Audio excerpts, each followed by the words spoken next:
अब देख रहे हैं लेटेस्ट कानपुर न्यूज। धोखे से हुआ किन्नर से विवाह, बुजुर्ग डॉक्टर ने आलाधिकारियों से लगाई न्याय की गुहार।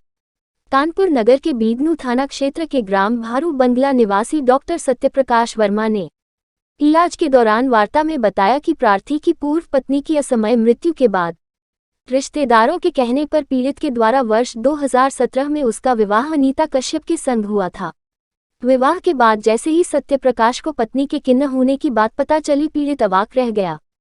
पीड़ित सत्यप्रकाश ने आरोप लगाते हुए बताया कि विवाह के पश्चात अनीता एवं उसके पिता बाबूराम भाई सनी मिथुन सुनील के द्वारा प्रॉपर्टी हथियाने के उद्देश्य से मकान एवं क्लिनिक पर कब्जा कर लिया गया है। सत्यप्रकाश ने बताया कि मौजूदा समय में खुद का मकान होने के बावजूद वह सड़क पर रहने को मजबूर है। पत्नी अनीता के द्वारा जबरन प्रॉपर्टी उसके नाम कराने जाने की बात कही जा रही है। आला अधिकारियों से न्याय की गुहार लगाते हुए पीड़ित प्रकाश वर्मा ने बताया कि अगर उसे न्याय न मिला तो आत्महत्या करने को मजबूर हो जाएगा। वार्ता करते हुए सत्यप्रकाश ने बताया कि वह पिछले कई वर्षों से आला अधिकारियों की चक्कर लगाकर निराश हो चुका है। अब उसे न्याय की बिल्कुल भी आस नहीं है। उसका ये भी आरोप है कि अब उसकी पत्नी अनीता क्लिनिक चला रही है। अगर कोई हादसा होता है तो उसका जिम्मेदार कौन होगा? अब देखने वाली बात यह होगी कि शासन प्रशासन इस पर क्या कार्यवाही करता है, ये तो आने वाला वक्त ही बताएगा। क्या नाम है आपका? हमारा नाम सत्यप्रकाश वर्मा है। कहाँ रहते हैं? रहते बिधनू थाने क्षेत्र में एक भारू बंगला है, वहाँ रहते हैं सर। क्या दिक्कत हुई, किस लिए अब आज कहाँ पर लेटे हुए, कहाँ इलाज चल रहा है? सर हमारी शादी 2017 में एक षड्यंत्र के तहत एक किन्नर से करा दी गई। जब से शादी हुई तब से सर हमारा जितना संपत्ति है सब वो पूरी लिए जा रहा है।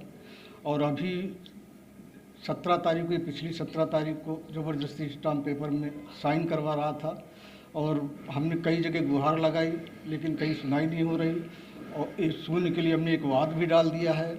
और अब हमारी स्थिति है कि अगर हम घर चले जाएं तो उससे जान का खतरा है। मुख्यमंत्री को भी हमने लिखा और प्रधानमंत्री जी को भी लिखा, जितने भी पुलिस अधिकारी सब जगह हमने अपनी गुहार लगाई लेकिन कहीं से कोई सुनवाई नहीं हो रही। आज कल हमें बिधनू बुलाया गया सर, तो हम दोपहर में धूप में ज़बरदस्ती गए, उसके बाद हमें चक्कर आ गया, गिर गए। अब आप देख ही रहे हैं सर हमारी क्या स्थिति है।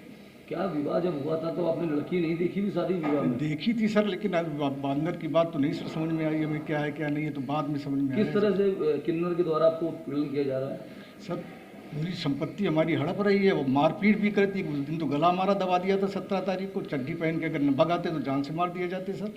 किन किन अधिकारियों को आपके द्वारा सूचना दी गई? मुख्यमंत्री को दिया, प्रधानमंत्री को दिया, अपर पुलिस निदेशक को दिया और ये थाना अध्यक्ष बिधनू को दिया। कई जगह सर हमने दिया, आवेदन किया, लेकिन कहीं से किसी तरह की हमें राहत नहीं मिल रही है। विवाह किसके द्वारा कराया गया था? विवाह एक बिचवानी थे, धनीराम यादव थे और उनका पूरा परिवार था और भी दो एक रिश्तेदार थे। उन लोगों ने हमें ये विवाह करवा दिया। आपके द्वारा किन्नर समाज के लीडर से बात हुई इस मामले में? अभी तक तो नहीं हुई सर हमें इस मामले। क्या मांग करते हैं शासन? हम यही करते हैं कि हमें उस किन्नर से बचाया जाए। हमारी जो संपत्ति हड़प लिया, हमारा दवाखाना ज़बरदस्ती अंगूठा छाप के सर वो चला रही है।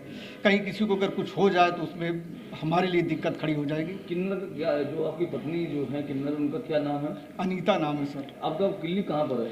ये भारू बंगला पड़ता है सर, थाना बिधनू में, पिपरगवा के पास। चूँकि आप पेशे से डॉक्टर भी हैं, जी जी, दवाखाना आपका है, तो आपकी जो पत्नी किन्नर है वो दवाखाना चला रही, का उनको अनुभव है दवा? कुछ नहीं सर, किसी को कुछ हो जाएगा तो झेलना हमें पड़ेगा। विनती यही कि उसे आप लोग रोकें सर।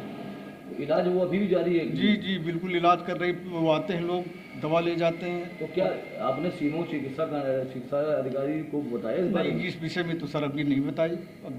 और अभी हमें पता चला है कि बराबर प्रैक्टिस कर रही है उसी बैठ के दवाखाने में। आज आप हॉस्पिटल में इलाज करा रहे हैं, क्या दिक्कत आपको आई? कल सर वहाँ से आ रहे थे, बताया आपसे, बिधनू से आ रहे थे। बिधनू में बुलाया था हमें ब्लॉक में बाबू ने। धूप में हम कचहरी में थे सर, SDM साहब से मिलने की इच्छा थी। धूप में उन्होंने बुला लिया कि आज ही आपका निराकरण हो जाएगा, आप जल्दी से आ जाइए। कचहरी का काम छोड़ के, तो जब कचहरी दोपहर थी सर गए और वृद्धावस्था है, आए चक्कर आ गया, गिर गए, तब मतलब कुछ लोगों ने लाद के हमें यहाँ डाला है, तब से हमारा इलाज चल रहा है। क्या लगता है कि उम्र के अंतिम पड़ाव पे है, इस तरह का जो हुआ है, मानसिक रूप से कितना टूट चुके हैं? बहुत टूट चुके हैं सर। अब हमें तो लगता है आत्महत्या कर लें, कभी कभी ऐसा लगता है।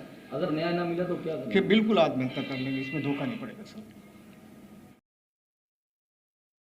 सब्सक्राइब करें हमारे लेटेस्ट कानपुर न्यूज़ चैनल को और बेल आइकन दबाना ना भूलें।